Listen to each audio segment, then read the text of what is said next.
Hello, my badass friends. My name is Cece, and this is my badass life.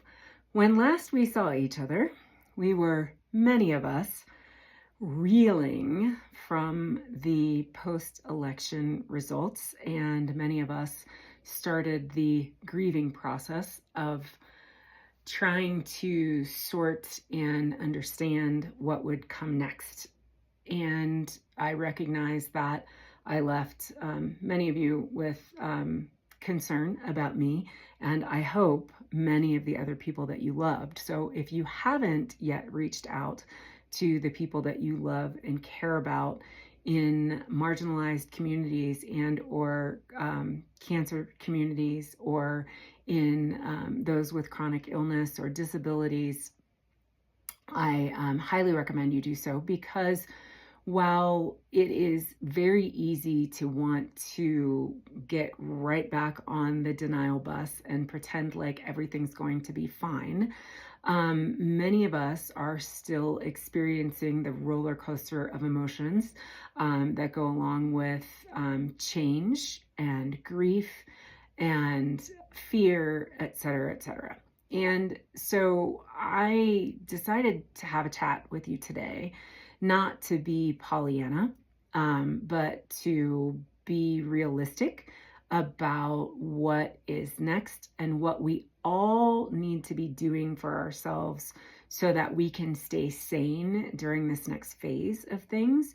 Right now, we're in a bit of a lull period because there's, well, quite frankly, a lull between now and January when things will really get real. And so it is an opportunity for us all to step back, take a moment, really feel our feelings, evaluate what we're feeling, why we're feeling it.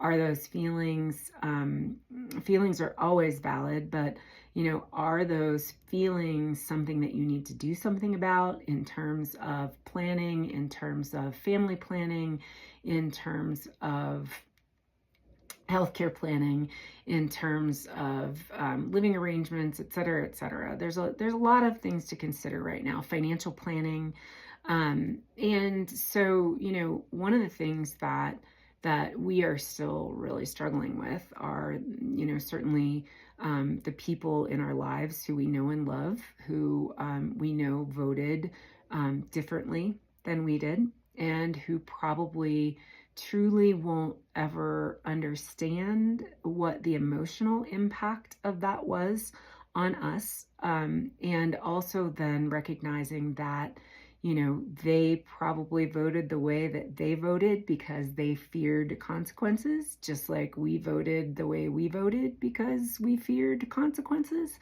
And so does that make us the same? It's a really great question. But what I didn't want to do was come on today and act like everything's fine and everything's going back to normal and that we should just all get over it and move on, because it's just not that easy. Some of us, especially those who are empaths and HSPs, and we're about to put out a podcast on HSPs, the Cece and Doc Talk podcast, about HSP, highly sensitive people, and how they take in information. Amy loves to say that, she sees the shit and she smells it and she walks around it, and I see it and I smell it and then I have to roll in it. Because that's how the HSP in me works. You just basically take all this shit in and you just kind of can't help it. So, while I see a whole lot of gurus online talking about all of the positivity and all of the ways that we need to be positive and all of the ways that we need to basically move on from the narrative, I want to say this. It's important that we all feel the feelings, that we allow that we use it as a catalyst for change and for good things in our lives, whether it's reprioritizing what's important, or, like I said, getting your ducks in a row, whether they be financial or otherwise. And that we also really find ways to maintain our own inner peace and to not spend all day doom scrolling. I now kind of have a plan where, I might allow myself to read 1 or 2 news articles a day. We don't watch the news, we read it. So, I might allow myself a little bit of exposure each day, but the moment that I feel like my blood pressure gets up or that I, just get overwhelmed by it, I have to set it down. So for me, 1 or 2 articles, I try to pay attention to very reliable sources, middle of the road sources, or look at some information from each side. That's just one of the things that I do. And then, I try to be pragmatic about it. Is there any silver lining in any of what I'm seeing? You know, it's not always easy to find that. So, but here's the other thing, you don't want to be completely ignorant either. So it's important to protect our inner peace and our energy while also staying informed. But if staying informed makes you crazy over what you're seeing, then you've got to step away for a little bit. So right now, one of the things that we're doing on social media is we're still posting regularly, but we're not doing a lot of scrolling and commenting. So if you're not seeing us respond right away, really quickly, that's part of the reason why, we're limiting our exposure to the media and also to social media, because there's a lot out there. And so I think that's a really realistic approach. One of the other things that I'm really trying to do is the moment that I get into the swirl, I'm trying to catch myself and to figure out what I'm grateful for. Like if I heard something today that sent me into orbit, which I did, then I immediately had to stop myself. First I allow myself the emotion that went along with it, and then I stop and I find something to be grateful for right now in this moment. Does that mean it'll be the same a year from now? No, absolutely not. But I am putting one foot in front of the other. And right now, that's all we can do, because there is so much in all of this that is out of our control. And so what I'm trying to do right now is be a good friend. I'm trying to be a good advocate. I'm trying to advocate for people who maybe wouldn't speak up for themselves. I'm trying to be honest and real and authentic about what I'm feeling and why I'm feeling it.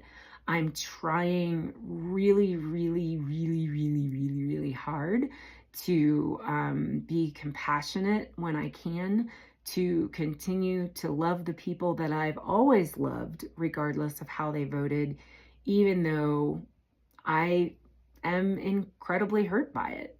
Because of course, in my mind, I see it as, a vote against me, a vote against my rights, a vote against my healthcare, blah, blah, blah. And I could go on, but ultimately that's not going to help me at the family holiday dinner, right? So how do I get to a place of acceptance with where things are at, where I'm at, where they're at, recognizing that they're never going to see it the same way that I do.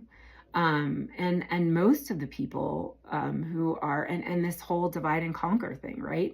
My biggest concern and fear is safety, right? Like the hate and the vitriol and the violence and the already the throwing back and forth of threats and anger. And I've seen LGBTQ advocates already dealing with lots of threats on their timelines. Certainly, people of color have been dealing with that. And certainly there are concerns about women and women's rights, really some scary things coming down the way, and also for cancer survivors who are women, who are young, who are looking at family planning and or lack thereof. It's a whole big pile of poo right now that we're all sorting through. There are a lot of us who are facing backlash for A, having an opinion, and B, just being who we are. And I'm not going to apologize for that, because, in my mind, I'm perfect the way I am, and God made me this way, and that's all there is to it. So, and you can choose to believe what you want, but the bottom line is I'm a person, I'm a human, I have feelings.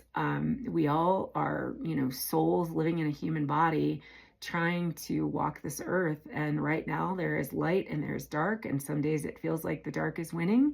And other days it does feel like the sun comes out and it's shining. So I guess what I'm trying to say is it's a whole mixed bag of poo right now.